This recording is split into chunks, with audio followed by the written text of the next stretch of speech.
ዛሬ አዲስ ነገር አለ ትላላችሁ። ዛሬ አዲስ ነገር ምን ይመስላችኋል? እስኪ እናንተ ኮሜንት ላይ ያስቀምጡ። ግን በመቀጠል ጆሲ የት ገብቶ ነው? ባለ 2 ወር ሆኖታል። እኔ መቼም የጠፉ ሰዎች አንዳንድ ጊዜ እንትን ይሉኛል። እና ጆሲ ለምንድን ነው ሚዲያ ላይ እየጠፋው? ምን ሆኖ ነው? አሰላሙ አለይኩም ወራህመቱላሂ ወበረካቱ። ደህና የተከበራችሁ ቻናል ቤተሰቦች እንዴት ናችሁ? ሊዳና ናችሁ ወይ? ሁሉ ሰላም ሁሉ መልካም ነው ያለው አልሐምዱሊላህ። ለቻናል አዲስ ከሆናችሁ ላይክ፣ ሼር፣ ሰብስክራይብ እያደረጋችሁ አበረታቱኝ። ከጎን የሆናችሁ ለምታበረታቱኝ ውድ ሀገሬ ልጆች ከልብ ነው ማመሰግነው። ላይክ ሰብ እያደረጋችሁ ማለት ነው አበረታቱኝ። እና በእውነት ነው የምላችሁና ጆሲን ትናንት ነው እኔ በነገራችን ላይ የሆነ ቪዲዮአቸው ላይ ገብቼ እያየሁ የለም ጆሲ ቤቱ ላይ ገብቼ ሳየው ከ2 ወር በላይ ኤሪክ ወደ አውሮፓ ነው ወደ ቱርክ ሊሄድ ነው ብሎ የሰሩት ቪዲዮ ነው። ከዛ ነው ወዲህ በቻናሉ የለቀቀው ነገር የለምና ለምንድን ነው ግን የሰው ልጅ ሲጠፉ ምን ሆነው ነው? ወይስ ቪዲዮ አይሰሩም? አያችሁ አይደለ? እውነት ከኤሪክ ከኤንዲ ሄሉ ጋር ነበር ሲሰራ የነበረውና ጆሲ በሰላም ነው የምታውቋላችሁ፣ ደህና ነው። እኔ ሚዲያ ላይ ሲጠፋ አንዴ ያሳዝኑኛልና ምን ሆኖ እንደው አላውቅም ማለት ነው። እስቲ የምታውቁ ካላችሁ ኮሜንት ላይ አስቀምጡልኝ። በመቀጠል እንግዲህ ዛሬ እዙና ሄሉ እንዲሁም እዮባ ምን ተፈጥሮ ይሆን ትላላችሁ? ትናንት እንግዲህ ይዟት ሂዷል እዮብ። እሷም ወንድሟን አክብራ ተከትለው ሂዳ ነበረ። እርግጠኛ ነኝ አሁን ፕራንክ ሊያደርጋት ያሰበው ነገርም ሊሆን ስለሚችል ዛሬ አዲስ ነገር ይኖራል ብዬ አስባለሁ። ወይም ይታረቃሉ።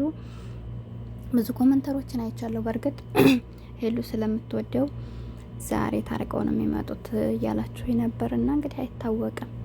ያው በእርግጥ የሰው ላይ ባንዴ ተስፋ ይቆርጣል ማለት አይደለም። እንግዲህ የሰው ላይ አንዴ ስህተት ይሰራል ባንዴ ይቆርጣሉ ማለት አይደለም። ግን ደግሞ ያንን የሚያደርገው ምንድነው የሱ ሁኔታ ነው። ገብቷችኋል? አሁን ፕራንክ ነው የሚልበት ካለም እንግዲህ አፉ ላይ ይታያል። ይሁንም ሌላም ኬስ ካለው ዙሮ እሷ የምትመለስበት ዝም ብሎ መመለስ ሳይሆን በቂና አጥጋቢ የሆነ ነገር ካለው ከሱ ችግር የለውም።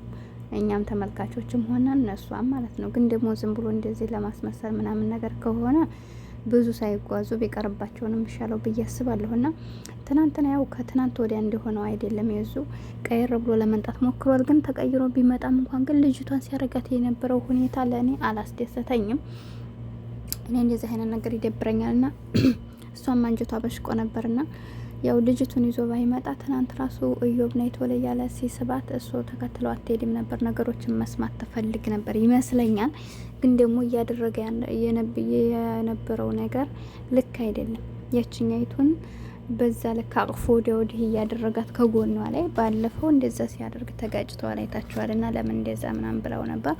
ግን ደግሞ ፕራንክ ነው ብሎ እህቴ ናት ምናምን እያለ ስንት ነገር እንትን እያሉ ነበርና አላቅም ወላሂ ብቻ በሁሉም ዛሬ አዲስ ነገር ይመጣል እያላችሁ ነበርና እንደገና ደግሞ እዚህ ጋር ቡዜ ሄርሜላን ይቅርበዩ እያለቻት ነበርና ሄርሜላ ደግሞ ቆርጣለች።